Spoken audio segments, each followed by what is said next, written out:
Good afternoon, traders. This is Christian from Hertz Tropica Trade Group, and this is your end of day, end of week video for Friday, July 31st. We are officially done with July. It is in the books. It's over.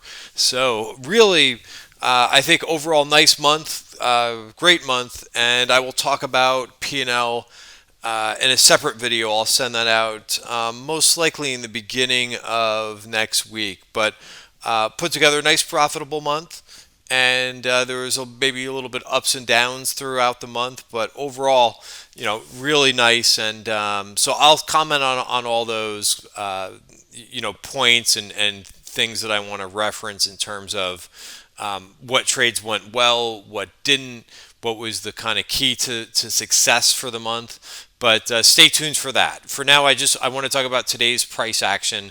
And by the way, congratulations! If you had a great month, what did the S&P do for the month? Let's figure that out first. But if you had a great month, have a profitable month, give yourself a pat on the back. Have a nice drink, or if you don't drink, go for a nice walk. Do something to relax, right? Because this, I'll tell you, even though the market has been cooperating pretty nicely for us, right? Let's see. Let me get the performance up because I can't multitask after a long week. So what did we do? Yeah, we're up about 5.9% for the month. So a pretty healthy overall month. This week, crazy amount of events, right? I don't know if I've ever seen that where all those names report after the close in one day, and it goes pretty well. We talked about that in yesterday's video, so I'll get to today's performance, with some of those names. But yeah, I mean, they never make it really easy. And I was reading someone else's post, and you hear that from people sometimes when they say, oh yeah, the market was up this, but this is the easy time, or the easy money hasn't made. In my experience, it's never easy because you never know when to take. Like, it's up to you whether or not you're going to be in the market or be out of the market, where you're taking profits, where you're adding. You could be adding at the wrong time. So it is never easy. The sometimes the harder months I make more, where the market is fluctuating and it's more volatile. Sometimes I make more money than in the slow grinding months, right? And it depends what instruments you're trading to. So review. But again, I'm jumping ahead, so I so want to get into the P&L for the month, but I'm gonna I'm gonna hold off for the month because like I said, it's always such a relief to get through the month. My job is, one of the things, of course, is to do as much education and to teach people and to get everybody up to speed who are newer traders, and then of course my job is also to make money too. So, and hopefully both of those things. And I think we have a lot of happy members this month. So I thank Tribeca Trade Group members, for their patience and everything that's been going on this month. And I think really we've got the best community of traders out there. I was talking about that this morning. I saw so many traders helping one another last night in our chat room, talking about, a couple of traders had some in-depth questions about options and what to do with them on expiration and earnings. And it's so nice. And I'm just grateful to be with such a great group of traders who just continue to impress. They're savvy traders, and then they're also helpful, which is what I wanted to start from the very beginning. So let me move on, because I'll go on and on about this stuff. But performance strong for the month. The performance for the day was we were all over the place, right? So SPY finished up 75 basis points. IWM, interesting, was down, I think, at one point like over 2% for the day, and that finished down. So that came back, finished down a little bit less than 1%. So not horrible there. Bonds were kind of a non-factor for the day. They did finish close to flat. Gold was strong. Wow, look at silver, was up 4% for the day. I did not realize that. Again, a lot of moving parts today, as always, but some decent movers. Just to talk about today's performance before we even get to the earnings names and the price action there. But just interesting, I didn't like what happened with biotech today. So let me just talk about that. Talk about the negative. Which this is the first. It does look like this XBI ETF, which was equally weighted. Sometimes people think XBI is small cap biotech. It's not. It's equally weighted. There's both small companies and large companies. They all get the same weight, but it's not small cap. That's wrong. IBB, if you want to call something by cap size, IBB is large cap. Why? Because it's market cap weighted. So the bigger companies get the bigger weight. And interesting, this one looks like it's breaking down a little bit more. This finished down not 1.9%. So this is not something that I'd like in the market, right? There's always things that we want to look for, basically clues, or we want to take. We want to observe what's happening and not stay perma anything. This is a little bit scary to me because I view biotech as more of a risk on sector, and that looks like it's breaking down a bit now. And it does kind of look like it's some type of little head and shoulders pattern. Not exact, because these head and shoulders patterns are never going to be perfect shoulders and a perfect head. But this does look like it's sliding, and this is not a great pattern to see in the biotech and on decent volume, which I think you're going to see decent volume because today was month end. So that's concerning. Let's look at the IWM too, because so this is just in the range. The issue with biotech, with small caps, as I like to say, my joke when small caps are down is that you're killing me, smalls, and that's horrible. But really, the level to watch, I'll move on. 148.50 is the bottom of value, and the market has been, small caps have been having problems with that over the last 2 months now. With that level, we've hit it a couple times, and there's some major resistance up there at 148.50. So again, I'll say that level again because that's a level on our market webs, or on our indicator, that is showing some serious resistance. And again, remember what these the market value, the market webs do is they crunch all the data from the previous period. Of course, the time, which in this case is a year because we're on the weekly chart, and the price and all the volume, all that is crunched, and then we basically are forming a range based on that without giving away the secret sauce. But it comes up significant time and time again, and you can see right here, 148.50. And if you look last year too, you can see how significant last year's value area was, right? We explored the whole side. We hit that support a few times, and then hit resistance at the end of the year too, and couldn't really go too much farther than that. So that's the small caps. The S&P. Let's talk about I'd like to talk about the indices first, and then I'll drill down. Like I said, I'm going to get to the earnings names, but so this is really important because what's not important, or I should say, let me try to rephrase this. What I see on the charts here is that we're really not going anywhere. We're exploring both sides of a range, and overall, while the market was up for the month, really the last couple weeks we've been going kind of sideways for a bit. Now, I do think that that's quite normal during earnings season, right? You've heard me talk about that if you're a regular viewer of our videos. Oh, and by the way, I forgot to give the risk disclaimer. I always forget to do that. But everything that we're going through here is for information purposes only, not giving out any advice or recommendations. But you've heard me talk about how the market is pretty choppy around earnings season. So that was pretty true to form. If we go to the 1 hour chart, so this kind of separates, notice it's basically the last 2 weeks.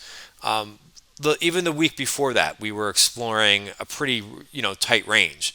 We hit the upper range, the lower range, which was the bottom of value a couple weeks ago, and then we were basically locked in this range.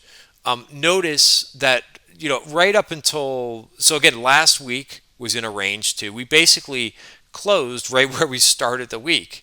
We tried to go higher and kind of, explored that upper range and failed, and closed flat for the week. This week was almost the exact same thing. We almost closed flat for the week.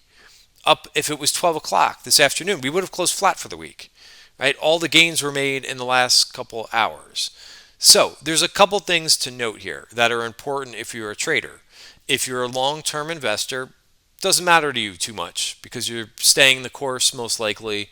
You're maybe changing some things around in your portfolio, but all in all, long stocks for the long term, that type of thing, or a 60-40 portfolio or something like, or a 40-60 portfolio, something like that. It doesn't really matter to you. Just time is going by. And if you're for the overall S&P, again, keep in mind, we're talking about how the 500 stocks in the S&P are moving together. But from a trading aspect, if you are where you would be excelling, this is complete hindsight 2020, but this is something I've tried to follow, and not every move has been perfect. But if you've been selling the rip and buying the dip, it has worked very well. If you're doing the opposite, if you're chasing green and then you're getting scared when the market sells off and sell, you're going to be lopsided in this market, right? You're fighting the tape and you're going to be losing. When we're in a choppy market, sideways market like this, your entries and exits are important. Because again, a couple days when we finished the day, it looked great. And then, by the time it's in the morning, we are revisiting that same level that we saw the day before. So that is very crucial on how you are trading. So again, I'll say it again, as I've been saying, you've heard me say this now 3 or 4 times during this end of day video, but we are continuing to explore this range and trade the range while it lasts and try to trade it well. You have to be, in my opinion, if you're to do really well while we're exploring this range, you have to be selling a little bit on those rips and then having money available to kind of say, hey, what am I going to buy on the dip? Until we get out of this range. We're eventually going to get out of the range, right? And next week, we're going to see, we've got some, a little bit different shape of the value area. So we'll most likely, unless something big happens over the weekend, we'll probably start above value, right? When we get to Monday, this value area will now, which is now complete, because again, this relies on this week's price, volume, and of course the time, which is a week, and that's where we get next week's value area shape. So that level to watch, first level of support, is going to be 3244. All right, so that's that, and I think this is important to know by looking at these different rips, where again, hindsight, but basically how this week, if you played it well, basically selling into really nice strength. And the thing that's tough about that is, to sell into the strength when everything looks great, it's kind of tough. It's a little bit counterintuitive, right? You see everything green, you see a lot of, a whole bunch of option activity, right? Everything is basically flashing, right? That's the time that you actually want to be exiting this last week in the range. That's not easy to do that. And it takes practice. It takes practice and a little bit of, and experience, obviously, right? Which is a little bit of both. Okay, so let's talk about the movers, and So I wanted to talk about a couple names, because for earnings, I do try to help newer people, who have just kind of recently picked up trading, or some people who have been trading for a while but just may not understand everything. But earnings it's always difficult to get your arms around earnings, because people will send out, and what you hear in financial media is they say, oh, this quarter, so-and-so quarter, this is how they executed last month. These are the numbers. They beat earnings, right? And automatically, the usual or regular thinking is that, they beat earnings, the stock should go up. No, that's so it may get a boost originally on that until they start to give guidance. Remember, it's just like I talked a little bit about this with GDP the other day, right? That's telling you what happened in the past. So when they come out and they put out the top line results, the sales results, as well as the bottom line and the net income, right? Analysts, of course, do want to see trajectory. So it's not meaningless, but they do want to see trajectory and a growth company continuing to grow. But it's really the guidance that they're going to put out, some of which the companies can't put out guidance because of COVID and the uncertainty out there. But it comes across as well in the conference call. That is where you want to take the information and kind of build from it. Because really, there was a couple of companies that, yesterday that they had good numbers for the quarter, and you see the headlines and like, oh, great, they beat the quarter. And then you look and the stock's down. That's because they guided lower, right? And two examples that I wanted to show you that I kind of thought of was ServiceNow. ServiceNow absolutely crushed their quarter. Their numbers were fantastic. However, they are a high growth company, and if they mention anything about slowing down, the stock isn't going to go up. So it actually did fine today, and I view ServiceNow as a quality company, so it held in there, I think. But they mentioned that their billings are going to be a little bit lighter. What happened? As soon as they mentioned that, the stock went down from a high of 463 to down to 420. And again, if you look at the numbers that they reported, they were stellar.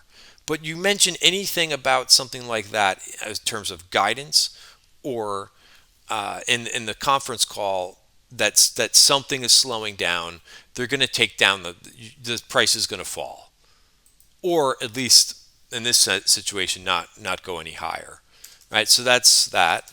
Then on the other situation, you have Apple. Well, Apple crushed their quarter too, but they also talked about guidance. They talked about what new products are coming out. And they talked about the iPhone. And you have to realize in this situation, if COVID is still hanging around, some people are going back to work, other people are not. Some companies are saying that you could stay at home for like another year. People at home. Now this is my opinion, right? They are going to people are living on their phones and of course in front of their computers and so forth, but you have to have a phone, right? For most people, right?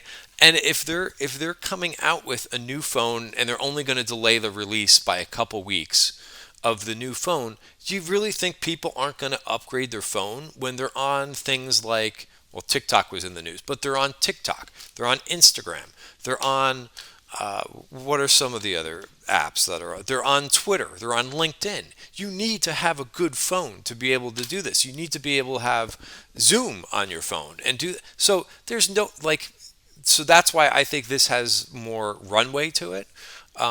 Also, they announced a 4-for-1 stock split.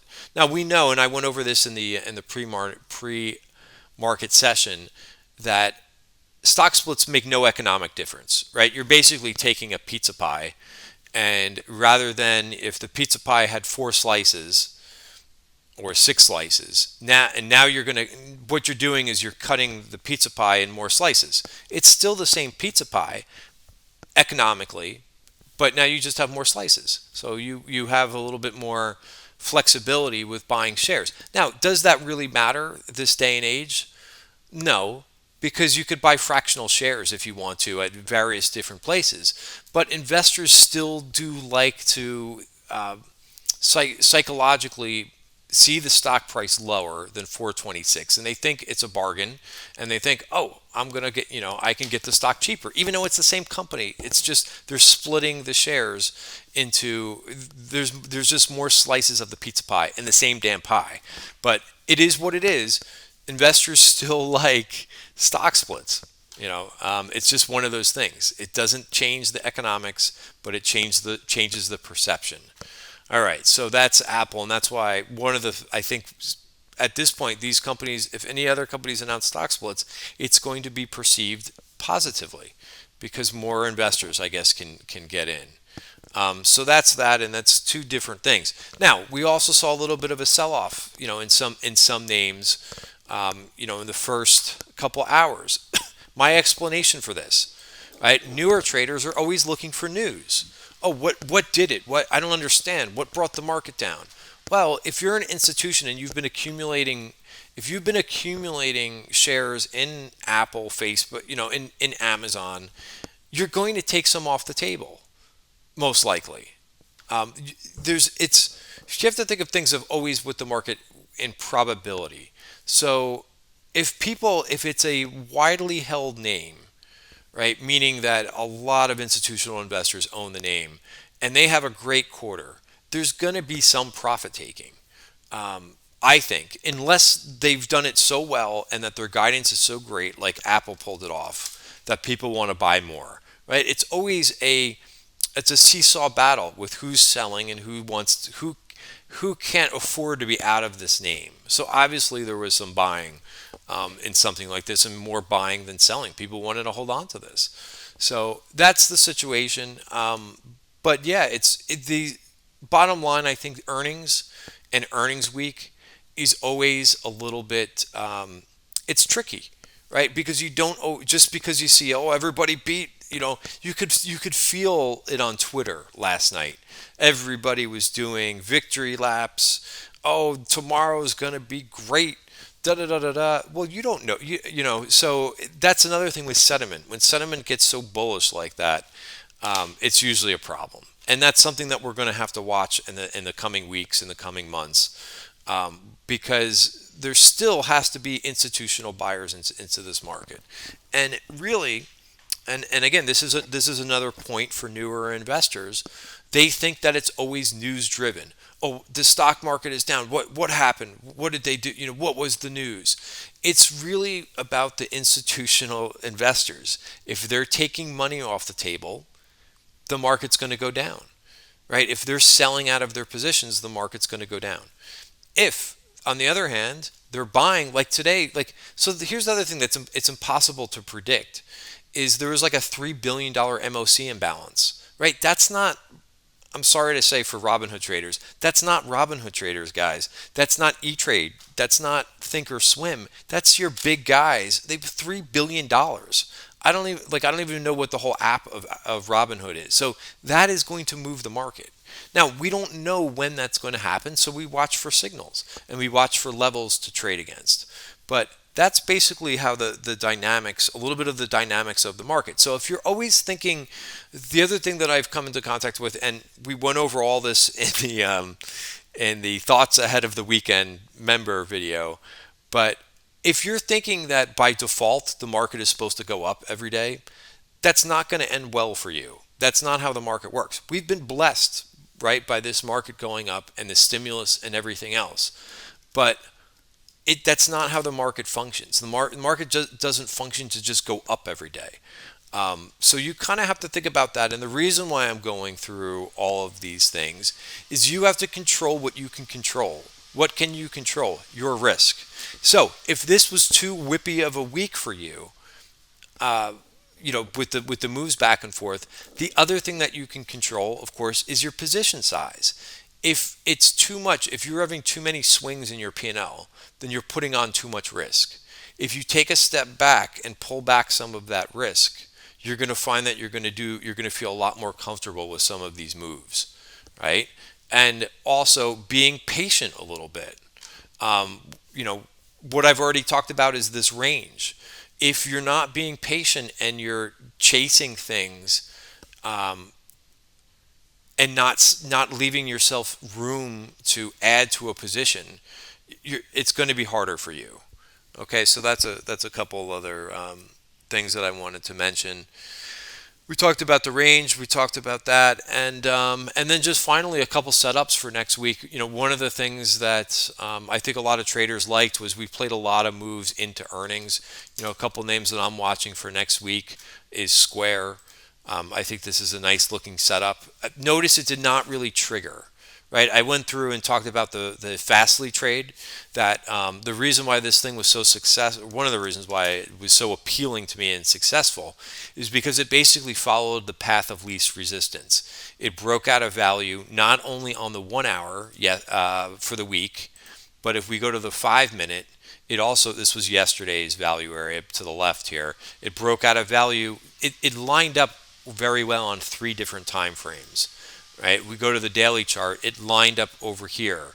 So this 83 to 86 level had some resistance to get through, and we got through it on all of that. If we look at Square, right, how is Square lining up? Well, it's going to open up right around the top of value for the new month. So it's going to have to get through basically 131. It's going to have to get through. Notice how the value area for next week is the exact same. So there's some resistance there, right? So that's right around 131 too. And if we look at the 5-minute value area, which is going to be for next week, it's also the same exact thing. So I'm not making a prediction other than I think I'm tricky.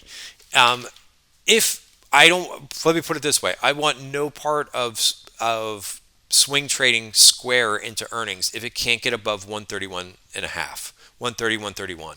Sorry, 131, 131 and a half. Even better, 132. If it breaks over there, I'm all aboard for a trade into earnings because I think this name reports one. But do you see, like, by setting these things up, the other thing that I always talk about is think about where your stop price is and where your targets are before you click the mouse to buy. If you're doing that, if you're setting up your trade ahead of time, you're taking some emotion when the market starts to swing back and forth. You're going to have a little bit more confidence because you've already pre-planned the trade. When you don't pre-plan a trade and the market starts to sell off, you go bananas. You're like, oh no, what's happening? I don't know where am I getting out of this trade? If you relax a little bit and plan it out, you're going to do better, in my opinion. So 8-5. So that is the beginning of the week, right? That is, where's August? It's Wednesday. I think it's Wednesday after the close. So yeah, this could run for a couple days, but it's got to get above 131. Also, another one, and the last one I'll cover, and then we'll cut the video off. But I think Nvidia is an interesting one here too. So that is that's also above value, right? So it's going to be right at the top of value. But it's funny because sometimes these stocks, they, even though they're in different industries, they're lining up very similarly. And you could see the value area is just, it's not perfectly aligned, but yeah, above 424, and it's got a shot. Now, it was above value for today. It just really, for whatever reason, didn't have the momentum to it. There wasn't buyers in it. But I think the path of least resistance is higher if this thing can stay above like 423 to 425. And we did structure a trade for this one today. Here's my trades, by the way, as I always like to show full transparency, as always. I know not many people do that on Twitter, but I'm one of them.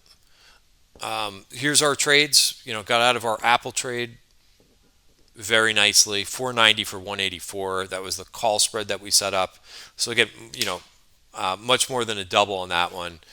Fastly. So, and here's the other thing that we've been doing and talking about is taking profits and things as the market explores that high end of the range. Take a target, and then notice what I did. I'm adding back the target I took at 93.32. Notice what I did over here. I took off the target again. So I'm still holding Fastly, but that add-on position I'm trading around, right, as the market explores that range. All right, so that worked very well. Another earnings trade that we did was Amazon. I did a short put spread, which is a bullish trade. I sold the put spread for 390 and I bought it back for 10 cents. The other thing that I said this morning, and these are just a couple other trades, I try to get in that KSU, which announced that there's buyout potential in KSU. It just halted right before I could get into it. I did get into UNP to play a little bit of pin action. That worked. And a few other trades that we did that worked too. JD, I added to that position. We saw some call action. I've been in JD for a while, and it looks like a decent entry for me here. And then I did take off, of course, I took off a couple trades too. I want to be lean and mean going into the new month. Here's some of the things that I said earlier. Consider what the institutions are doing, not the news on the tape. And I said in the very beginning of the day, I will be a net seller today. I want to wrap up the week and month nice and neat and start fresh for August. I'm not worried about missing out on things. I've got trades on to participate, but I never want to get over the tips of my skis, especially in this environment that we still have, a lot to get through with this COVID situation. All right, guys. So that's it. I hope you enjoyed the video, end of week video. Oh, I didn't even give the performance for the week. Here's the performance for the week. Relative strength, obviously, in tech with earnings. And very impressive with the semis up 4%. Chinese internets were right there. The home builders also up another 3.4%. They've been absolutely on fire. So some, besides the FANG names, there has been some participation in other groups. Is the breadth super strong? No, absolutely not for the overall market, and that's why we're trading in a range. But there are pockets of strength, and hopefully we see rotation back and forth a little bit to give you some opportunities to buy some of those under-owned sectors, and then we see the rotation back to the growth names. Like this back and forth action is pretty good, but however, there's definitely some areas of the market that are lagging. Those are the have-nots of the situation with COVID. Have a great weekend, everybody. See you on Monday.